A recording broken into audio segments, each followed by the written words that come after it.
Olá, então, pessoal, todos bem-vindos de volta. Vamos continuar a nossa conversa. Eu estava comentando com você sobre a ação de nulidade de casamento ou ação de anulação de casamento. Nós temos, então, uma ação prevista em que, quando um casamento ele se constitui havendo nulidade, desrespeitando alguma nulidade, pode-se ter uma ação para torná-lo nulo. Uma das proibições que se tem na nossa legislação é que irmãos não podem se casar. E aí, eu estava contando para você este fato. Você encontra até essa história no YouTube, inclusive na época o programa do Ratinho quando fez essa divulgação. Duas pessoas que se conheceram, que se apaixonaram e que se casaram, tiveram, salvo engano, 3 filhos, todos sem qualquer tipo de sequela por conta da que poderia acontecer, né, por conta deles serem irmãos, tudo certo. E chega um momento que eles descobrem, começam a desconfiar, porque vão juntando algumas pontas soltas e percebem que eram irmãos. Isso é descoberto no palco do programa do Ratinho. E eu me lembro nitidamente, eu ainda era adolescente assistindo isso, que no dia ainda foi questionado eles: vocês têm certeza que vocês querem saber? Porque o que isso vai mudar para vocês? Às vezes não é melhor deixar isso quieto. E eles insistiram: não, nós queremos saber. Queremos descobrir se somos irmãos ou não. Aí se leu o exame de DNA e foi dito em alto e bom som: sim, vocês são irmãos. É, Inicialmente a fala de ambos é que isso não mudaria em nada, mas depois houveram outras reportagens que demonstraram que eles não conseguiram permanecer casados. E olha que coisa curiosa, isso não tem muito a ver com processo civil, mas a gente está falando de direito, né? De regulamentação da vida. Percebam como a carga moral ela é tão forte a ponto de destruir uma relação. Porque, tecnicamente, não aconteceu nada entre eles. E também não é culpa deles o fato deles serem irmãos.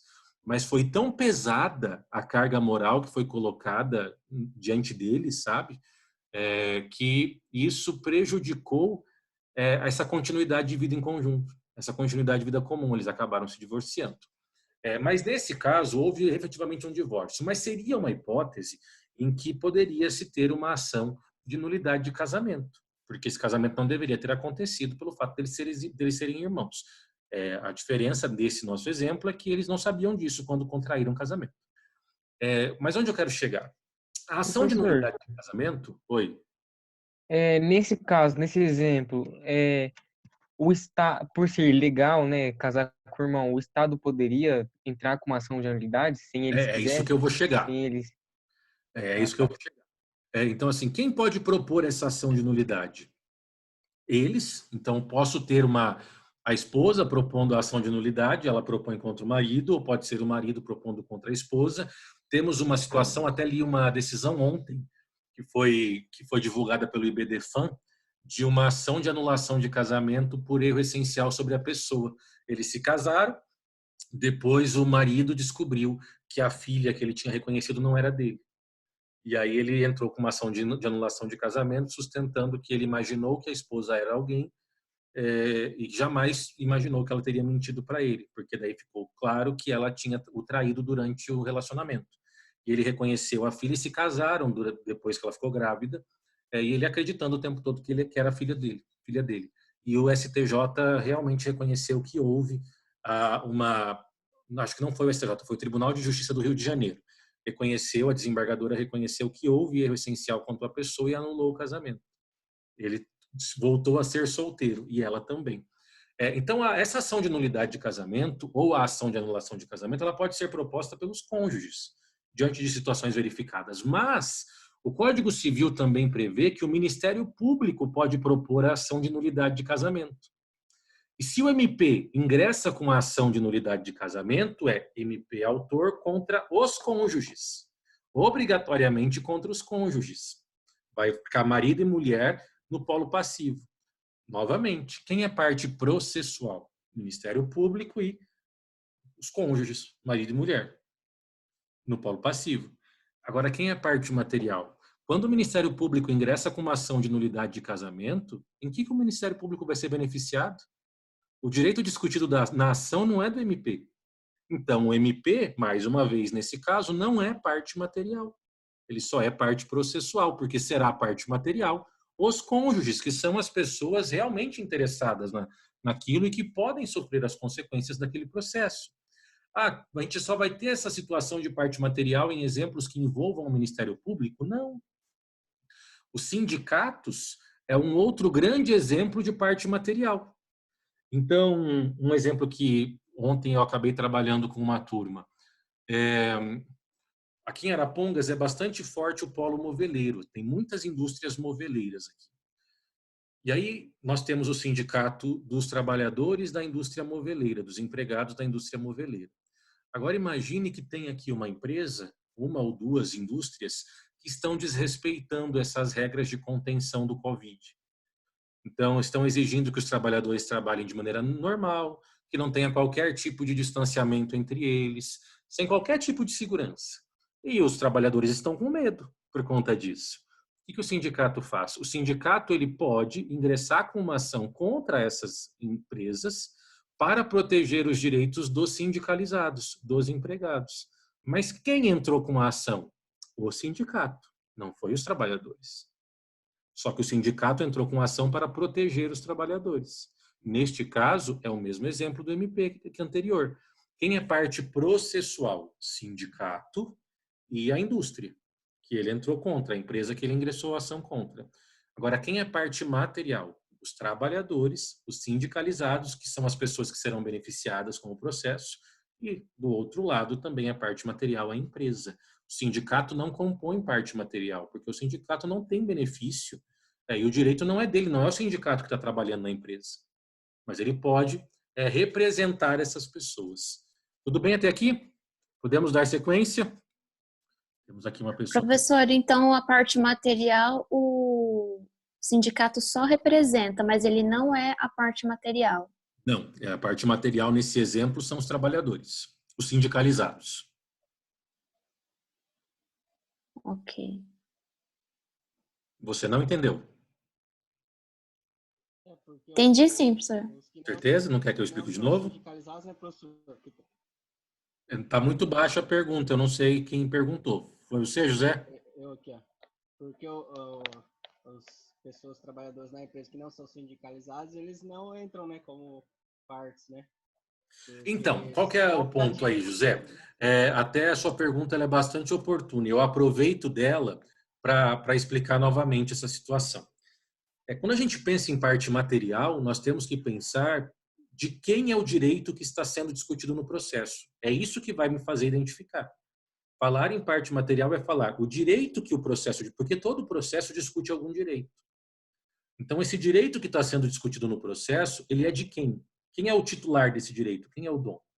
Quando o sindicato ingressa com uma ação dessa, nesse exemplo, o direito não é do sindicato. O direito é dos trabalhadores, no nosso exemplo, da indústria moveleira. Porque se essa ação for vitoriosa, quem será beneficiado, ou as pessoas que serão beneficiadas, serão os trabalhadores, não é o sindicato que vai ser beneficiado. É assim que eu analiso a parte material. Eu verifico quem vai ser beneficiado com essa ação, ou quem vai ser prejudicado com essa ação. Pense que se o sindicato ingressa com uma ação contra uma empresa, porque a empresa está fazendo algo errado, o sindicato não vai ser nem beneficiado nem prejudicado em nada. Não vai sofrer, não tem consequência. Agora, quem vai ter consequência? A empresa, porque ela pode ser beneficiada ou prejudicada, e os trabalhadores que o sindicato está representando. Então, na parte material, eu tenho que olhar o dono do direito, aquele que será beneficiado ou prejudicado. E, às vezes, o dono desse direito não é quem está identificado como autor ou como réu, porque ele está sendo representado, por exemplo. E aqui, compreendeu, Denise? E Tami, que também pediu para explicar de novo. Beleza, Tami? Só me dá um ok aí se você compreendeu. Professor, a minha pergunta... Eu vou falar dela agora. É optativo, você se sócio. Ah, tá. Entendi. Vou abordar sua pergunta agora, José. E aí o José colocou o seguinte, tá, quando o sindicato ingressa com uma ação e tal, só vai beneficiar os sindicalizados ou vai beneficiar toda a categoria? Porque se você trabalha, né, talvez, dependendo do seu trabalho, você já tenha recebido alguma carta do sindicato, já às vezes ficou sabendo que tem um sindicato que te representa ou quer te representar. E aí você se sindicaliza, né? Faz parte do grupinho ou não, você não é obrigado a ser sindicalizado. Qual é o ponto? Se você não for sindicalizado, você será beneficiado com as ações do sindicato? Aí nós temos duas correntes, como sempre no direito. Até antes da reforma trabalhista, era muito forte o argumento de que toda a categoria é beneficiada. Exemplo, eu aqui na minha região, né, de Arapongas, eu faço parte do sindicato dos professores que fica em Londrina, que é o Simpro. Mas eu não sou sindicalizado. Eu não quis me sindicalizar, pagar lá a taxa mensal. Mas o Simpro é o sindicato aqui da nossa região que representa os professores. Beleza. O Simpro se reúne com as universidades para estabelecer o reajuste anual. O Simpro se reúne com as faculdades para também discutir, nessa situação do Covid, algumas medidas. Tudo o que o Simpro conseguiu em relação às faculdades, eu sempre fui beneficiado, mesmo não sendo sindicalizado. O aumento que acontece anualmente, que é o Simpro que consegue com as universidades, ele vai para todos os professores, independentemente de sermos sindicalizados ou não.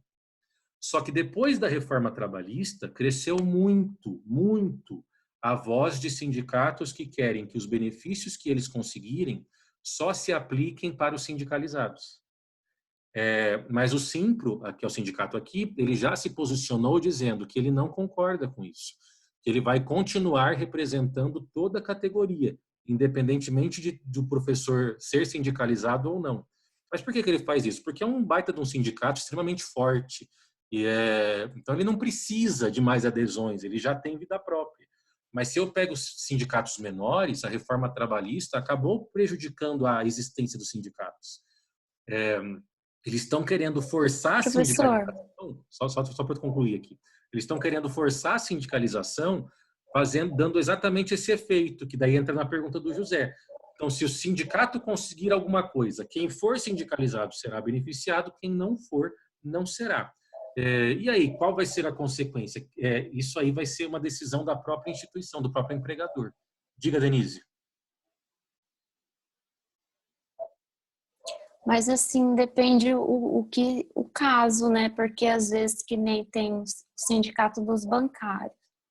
Aí, quem é sindicalizado, eles têm direito a um advogado. Quem não paga, o sindicato, daí tem que procurar a parte, pagar a parte. Sim, isso é fato. Quem é sindicalizado, o sindicato disponibiliza um advogado. Sim, aí entra na... Então, porque se você é sindicalizado, é como se você fosse associado, né? Então, você tem os benefícios de ser associado.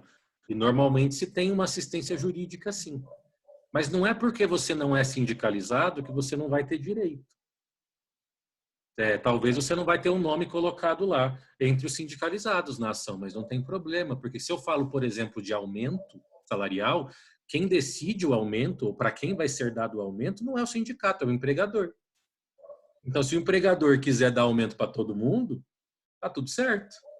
Antes da reforma, é que eu não mexo com área trabalhista, mas antes da reforma não poderia ter diferença salarial, né, entre empregados. Parece que com a reforma isso é possível, não tenho certeza. Muitas coisas mudaram, tem que ver com quem mexe com essa área. Mas normalmente, entrando aí novamente na pergunta do José, o fato de não ser sindicalizado não vai tirar da pessoa a possibilidade de ser beneficiada. Mas é claro que ela vai ter, não terá os mesmos benefícios no sentido daquilo que o sindicato oferece, isso com certeza. O sindicato só vai oferecer serviços para aqueles que são sindicalizados, né? E aí entra no que a Denise colocou, de que vários sindicatos oferecem assistência judicial, o Simpro oferece, que é esse de Londrina, mas a assistência judicial do Simpro não é gratuita, mesmo para os sindicalizados. Então aí cada sindicato vai ter um modus operandi, né? Uma forma de agir. Beleza, José? Era nesse sentido a sua pergunta? Se não for, pergunta aí. Sim, era nesse sentido, era nesse sentido mesmo. Até porque, assim, a pessoa que escolhe não ser sindicalizada, ela está fazendo algo legal, né? Ela tem amparo jurídico para fazer isso, né? Ela com certeza. Escolhe ou não. Então, exatamente, ninguém é obrigado, né, a se sindicalizar. E a situação da reversão salarial. O sindicato conseguir. Oi? Entendi, ela não pode deixar de ter o direito que o sindicato conseguir para a classe toda, né? Porque Isso. ela não fez nada ilegal, né? Isso. Entendi. Nós, trabalhadores, a gente tem um desconto que é feito, salvo engano, em 3 parcelas, que se chama reversão salarial. Esse desconto, ele vai para o sindicato. E ele é feito automaticamente, mas todo ano, quem não for sindicalizado, né, pode enviar uma carta para o sindicato dizendo: eu não aceito que seja realizado o desconto da reversão. Eu mando todo ano a mini, porque eu não vou deixar descontar. Eu não vou ficar dando dinheiro dessa maneira. Então, e não descontam da minha também. Então, além de eu não ser sindicalizado, eu não deixo eles descontar do meu salário. E ainda assim eu tenho algum outro benefício, sabe? Porque, na verdade, eu acho interessante a estrutura do sindicato, mas discordo de algumas coisas. Entra no que o José falou. Cada um é livre para fazer o que quiser, né? Para participar ou não daquilo. Próximo conceito. Acho que vocês compreenderam, então, o que é a parte material. Alguém está falando alguma coisa. Política, né? E aí isso me incomoda. Qualquer coisa que tenha muito envolvimento político. Então, próximo conceito, vimos parte material. Próximo conceito que nós temos é o conceito de parte... Você está falando muito baixo, José. Não dá para te ouvir.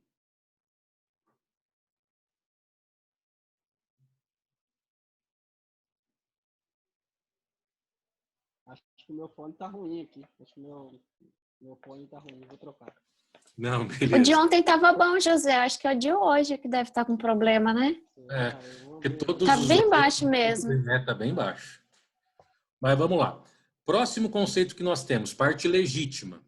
Agora também peço a atenção de vocês. E aí nós vamos aplicar mais uma vez esses exemplos para que vocês entendam, né? Parte legítima é o nosso próximo conceito. O que é parte legítima? Parte legítima é aquele que tem autorização para estar em juízo. E é importante que você entenda dessa maneira.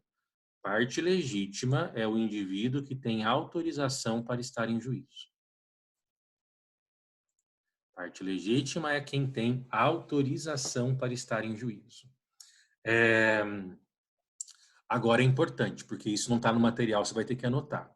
Existem 2 tipos de autorização, tá? A autorização, ela pode ser legal ou ela pode ser convencional. De novo, existem 2 tipos de autorização que se faz para que a pessoa possa estar em juízo. Essa autorização, ela pode ser legal, ou seja, definida por lei, ou ela pode ser convencional, ou seja, estabelecida em uma convenção, em um ajuste de vontades. Ok até aqui, né? Então, a autorização legal ou convencional. A legal é aquela que a lei reconhece a autorização, a lei concede essa autorização.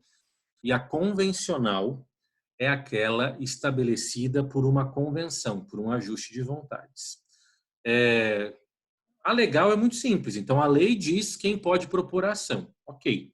A convencional é a procuração. A autorização convencional é o que a gente chama de procuração.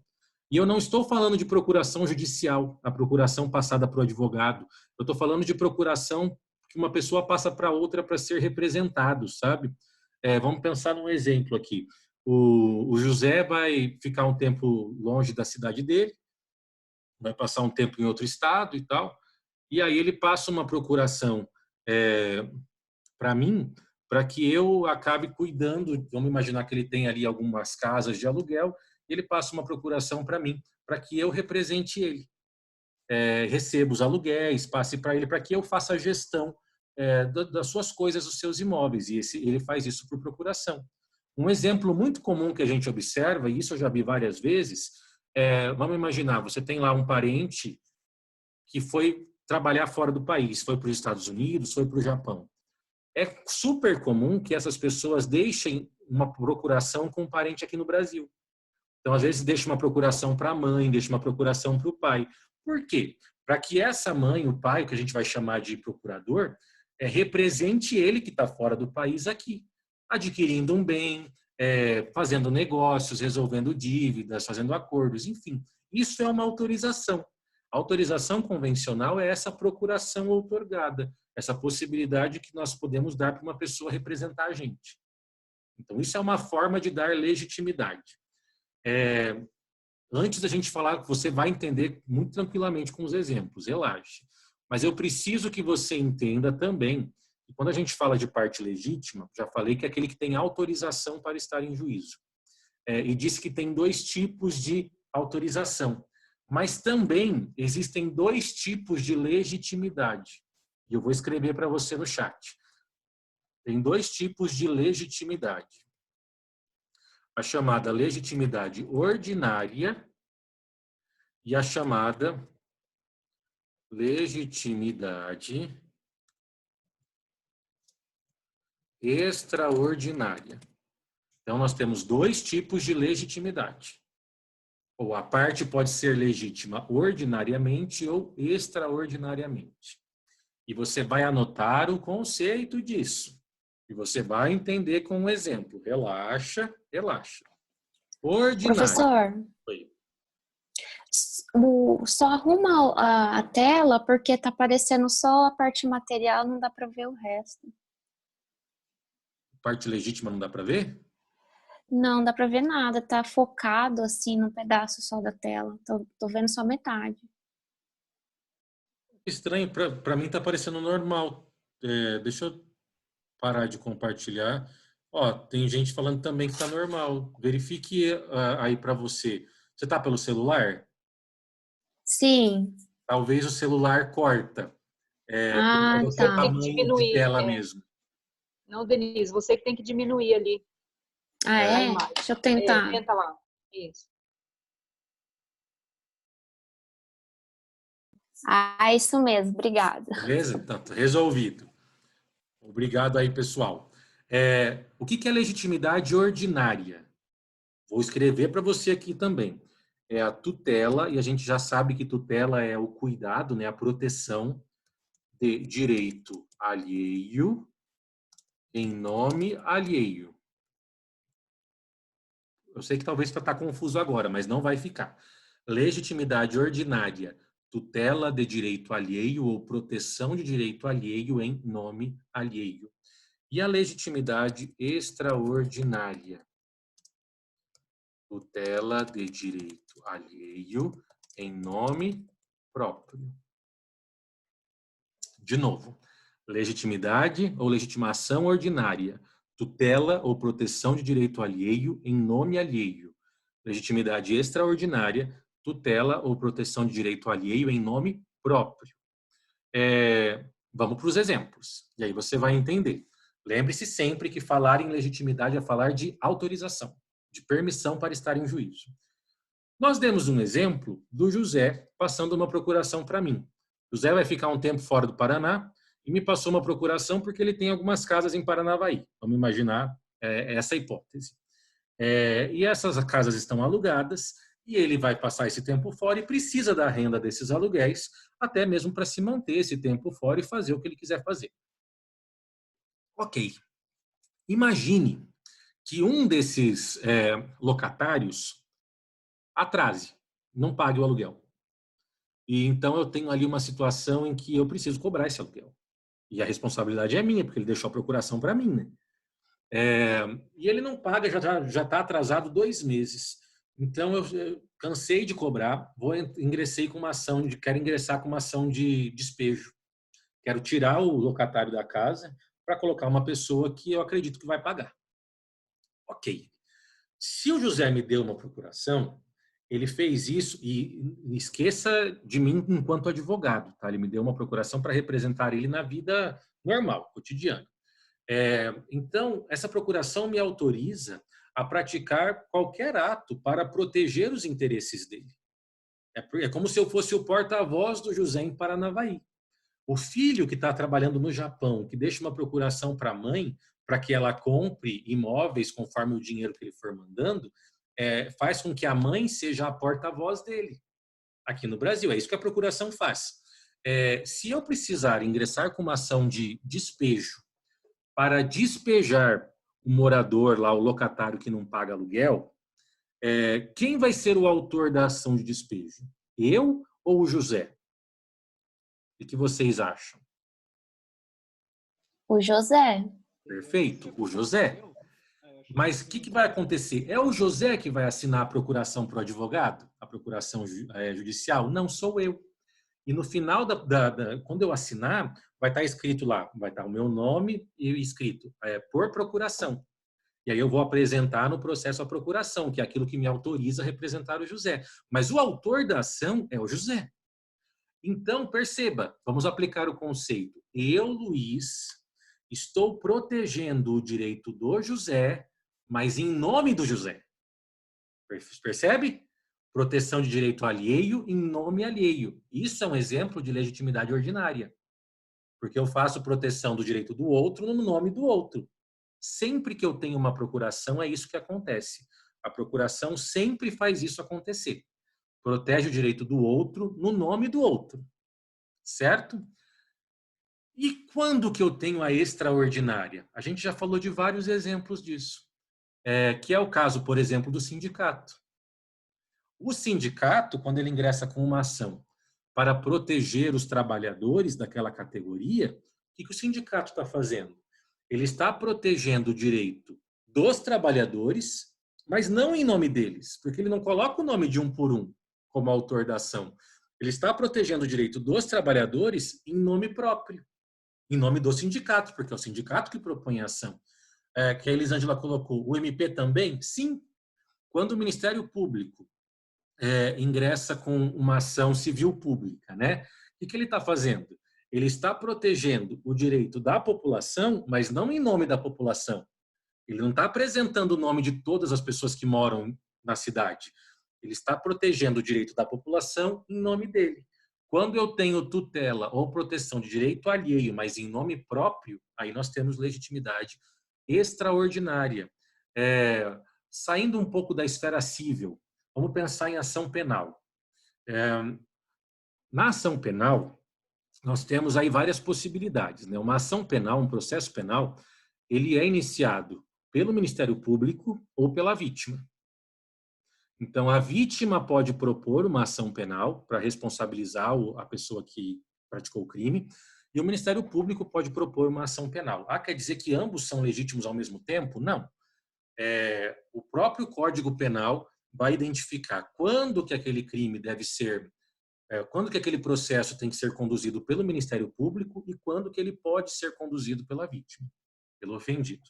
Na maioria dos crimes previstos no Código Penal, quem inicia a ação penal é o MP, é o Ministério Público. O Ministério Público é o grande dono da ação penal, que a gente chama de ação penal pública.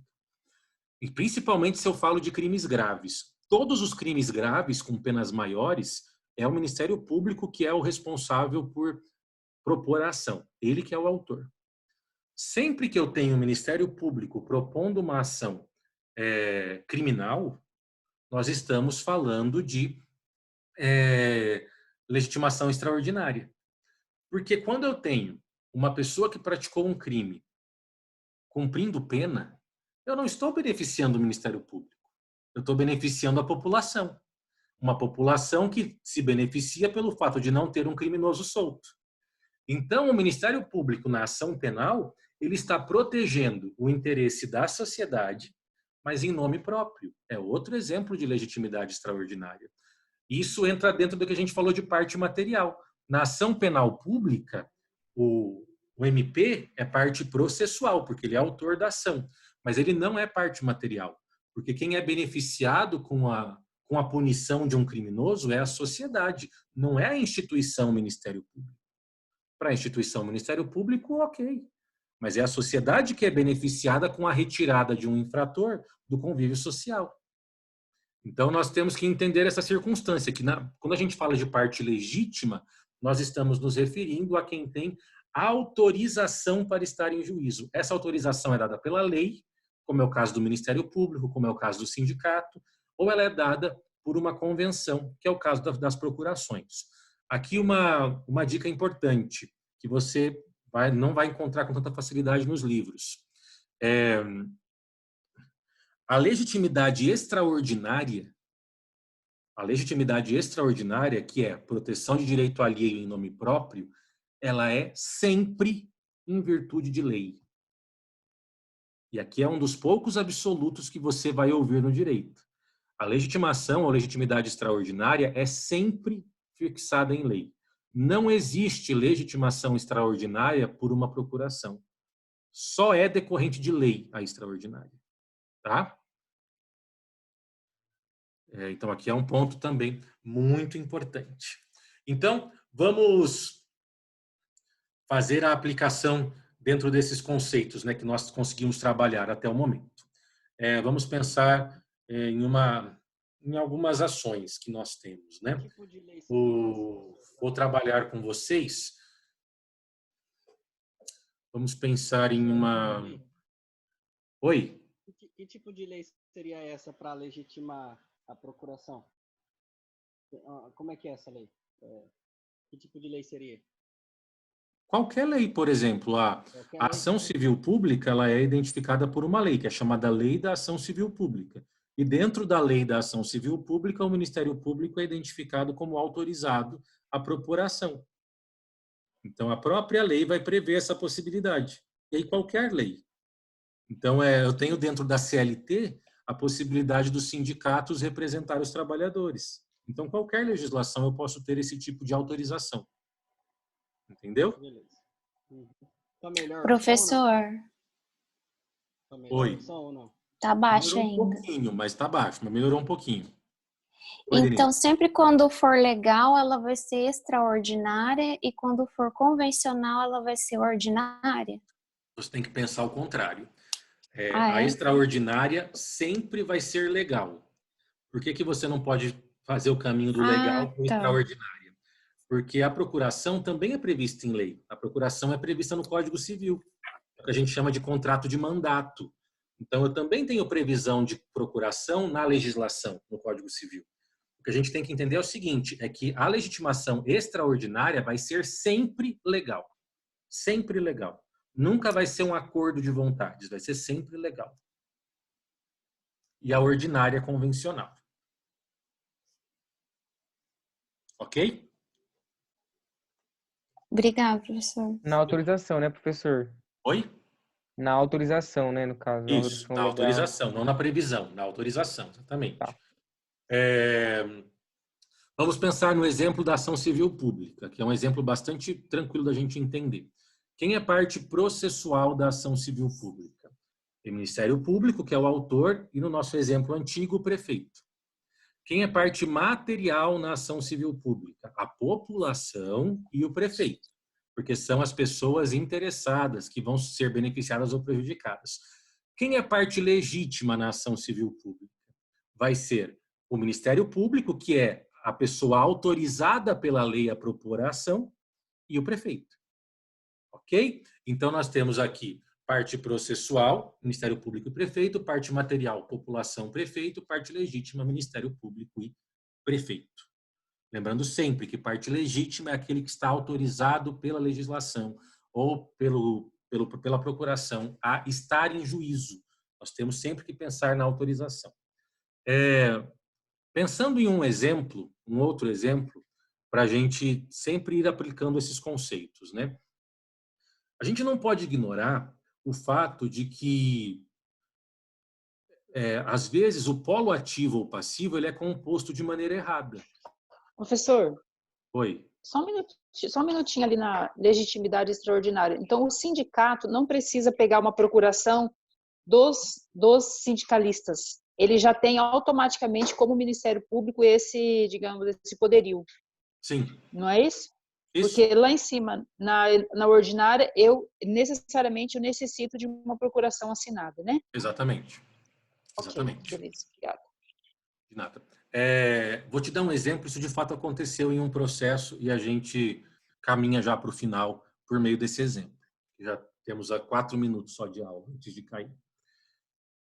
Tinha uma pessoa numa cidade que eu residia, um senhor, não era bem um senhor, era um adulto que pelas infelicidades da vida acabou devendo muito dinheiro. Se envolveu em vários problemas financeiros e passou a dever para várias pessoas da cidade e de fora da cidade. E aí o que ele fez? Ele foi para São Paulo para tentar ganhar a vida dele e tentar ganhar um dinheiro para voltar aqui para o Paraná e pagar suas contas. E quando ele foi para São Paulo, ele deixou um cara que ele conhecia aqui, um amigo, como procurador dele. Ele passou uma procuração, o termo correto, ele outorgou uma procuração para um amigo, para que esse amigo o representasse. E o que ele pediu para esse amigo? Que esse amigo fosse em todos os credores para negociar as dívidas, porque ele queria pagar, mas estava com dificuldade. E, de fato, esse amigo foi fazendo isso, tentar fazer esses acordos, tentar fazer esses ajustes. E firmou alguns acordos, dentre eles uma confissão de dívida, que esse amigo assinou, mas, obviamente, em nome desse cara que foi para São Paulo, porque ele estava como procurador, mas a assinatura foi do amigo. O que aconteceu? Ele não conseguiu cumprir, essa confissão de dívida dava um prazo para ele começar a pagar parcelado, e quando chegou o momento de pagar a primeira parcela, ele não conseguiu pagar. Então, ele não cumpriu o acordo. E aí, o credor contratou um advogado, e o advogado, sabe-se lá por qual razão, ingressou com uma ação contra o procurador, contra o amigo, e não contra o devedor, porque ele viu que o amigo assinou o contrato, a confissão de dívida, e achou que era razoável colocar o amigo no polo passivo, que não era a pessoa que devia, ele só era o procurador, ou seja, é um absurdo ele ter feito isso, mas fez. E como eu disse para vocês no início da aula, o papel aceita tudo. E aí foi registrado o autor, o credor, e o réu, o amigo do devedor, que é a pessoa que é procurador dele que assinou o contrato. Olha que absurdo, mas isso foi registrado. Então, vamos aplicar esse conceito. Quem é parte processual? Que é quem figura no processo como autor e réu. Parte processual é o credor e o amigo. Porque, bem ou mal, o amigo está ali no processo como réu. Lembra que eu falei para vocês? A parte processual não analisa se está certo ou se está errado. Ela verifica objetivamente. Então, ele vai conseguir tirar o nome dele? É óbvio que vai, mas enquanto ele não tirar, ele vai continuar sendo parte processual. Quem é parte material? Parte material é o credor e o devedor. O amigo não tem nada a ver com isso, que são os titulares do direito. Quem é parte legítima? Quem tem autorização para estar em juízo? O credor e o devedor. Porque na legitimidade ordinária, que é esse exemplo, que é o caso da procuração, eu estou autorizado a proteger direito alheio em nome dele, mas não em meu nome. Então, jamais esse amigo, que é o procurador, poderia estar no processo como réu. Jamais. Não, a autorização não é para isso. A autorização que a procuração dá é para esse procurador representar o réu. Ser a voz dele no processo, mas não para que o nome dele seja colocado como devedor. Aí o que vai acontecer?